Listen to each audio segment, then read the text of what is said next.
voilà, nous revenons. Jacques Léo Aleno, hier, il y avait cette manifestation du FNDC dissous, des partis politiques qui ont également accompagné, quelques violences enregistrées, des cas de mort aussi.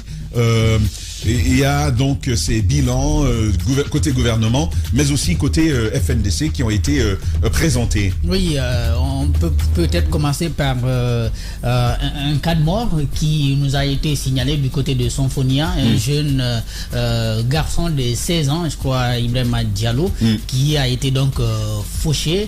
Il avait été admis dans une clinique d'à côté. Après, on l'a envoyé à Sino-Guinée où il a trouvé la mort. Son corps a été envoyé à Ignace Dima Pranton à la morgue. Pour l'instant, c'est ce que nous savons sur... Il y a le deuxième à Amdalaï. Il y a donc un deuxième qui est arrivé à Amdalaï, malheureusement. Un élève. Donc finalement, on a les deux cas de mort et puis des blessés. Hier, on parlait d'une vingtaine. Le ministre, dans sa communication, a parlé des blessés côté civil et côté FDS. Ce qu'on retient, c'est qu'il y a eu réquisition de l'armée et le ministre a fait une longue communication dans laquelle on sent quand même de la menace, parce qu'il dit si les personnes qui sont derrière cette manifestation, qui ont des organisations sociales ou politiques, sont reconnues responsables de ce qui est arrivé, donc coupables de ce qui est arrivé, ils pourraient engager des sanctions allant jusqu'au retrait des agréments. Donc je vois déjà une crise réelle, parce que si on venait à retirer des agréments à des formations politiques qui ont ne serait-ce qu'appelé à soutenir la manifestation, même s'ils n'ont pas signé de document, puisqu'on en a parlé la veille, et le document qui appelait à soutenir n'était signé par personne, et personne en gros n'acceptait de prendre la parole pour dire oui, j'appelle à soutenir la manifestation. Il y a quand même des situations comme ça. Bon, ce qu'il faut peut-être dire, au lendemain de cette manifestation, il est important que le ministre de l'administration du territoire et de la décentralisation revoie un peu le discours, parce que il y a quand même des morts. Les grandes gueules. C'est quelque chose déjà. Donc vous ne pouvez pas... Or, au moment où il parlait, il y avait au moins un mort de confirmé. Donc il ne pouvait pas ignorer ça. Il ne peut pas ignorer ça. Et vous ne pouvez pas avoir ça et puis mettre en avant les menaces.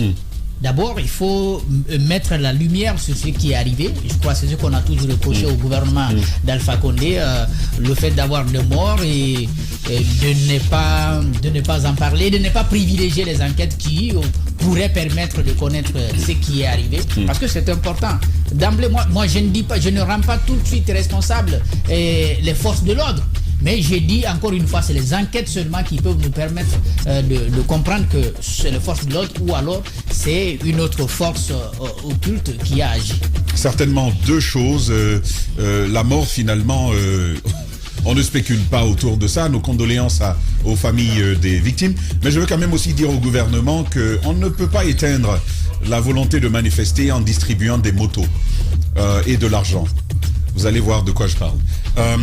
Mohamed Mara Selcom Guinée, beaucoup de redevances. On en parlait. La société pourrait être fermée ce lundi.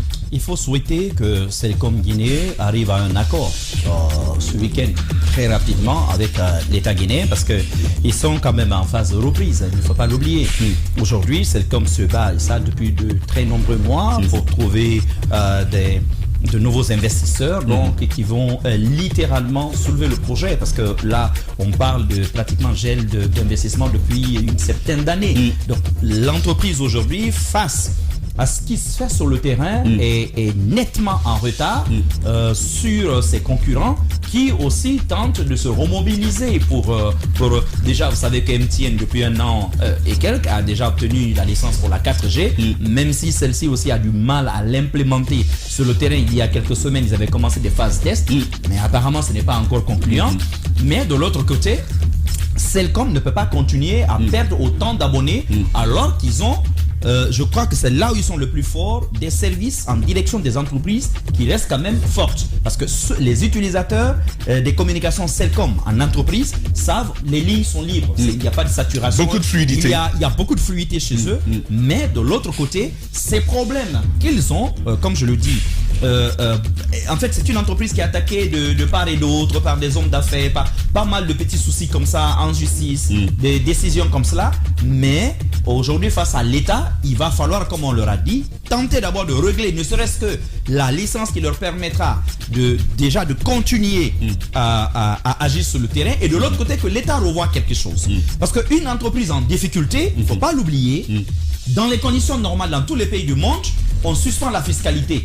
On ne peut pas imposer... Il y a que Celcom conteste quelques montants et c'était important. On y va. On ira lundi. Parce que je veux quand même qu'on dise quelques chiffres rapidement. De gros documents maintenant à partir de lundi qu'on va commencer à y les chiffres rapidement, Jacques. Donc, en quelques secondes avant un total en francs guinéens de 140 milliards 582 633 938 francs. Et puis total en dollars 1 303 339,64 $. Ça, c'est ce que Celcom devrait. Il y a 2 ans. Il y a 2 ans. C'était à fin 2000. Ça, c'est fin 2020. Ça, c'est fin 2000. Voilà. Ça, c'est 31 janvier 2021. D'accord. Donc, voilà, fin ça, 2020. l'année dernière. Voilà. Et puis, il y a d'autres montants qui ont été aussi signalés. Un total de redevance de 111 milliards 845 400 millions 400 000 francs guinéens. Ça, c'est au terme d'une réunion qui a été signalée. Celcom a reconnu ce montant-là, mais a contesté d'autres montants pour un total de 133 milliards 417 millions 36 170 francs. Donc, en termes lundi, de contestation. Voilà, lundi, d'autres documents vont s'y rajouter. Et nous pourrions certainement avoir un invité de la société de téléphonie. Si rien n'est fait, Celcom pourrait fermer dès lundi. Avec vous, Aïssa Toussané, la médiatrice des GG, c'est qui le mur? Le mur du jour, c'est monsieur le ministre avec, il a pris 4 murs. D'accord. Il n'y a pas d'autres murs? Suivi de qui? Suivi de Tamba avec 3 et puis Mara et Jacques, un chacun. je suis toujours très brillant. Donc voilà. Merci Aïssa Toussané. Merci les gars pour toute cette belle semaine. On se dit...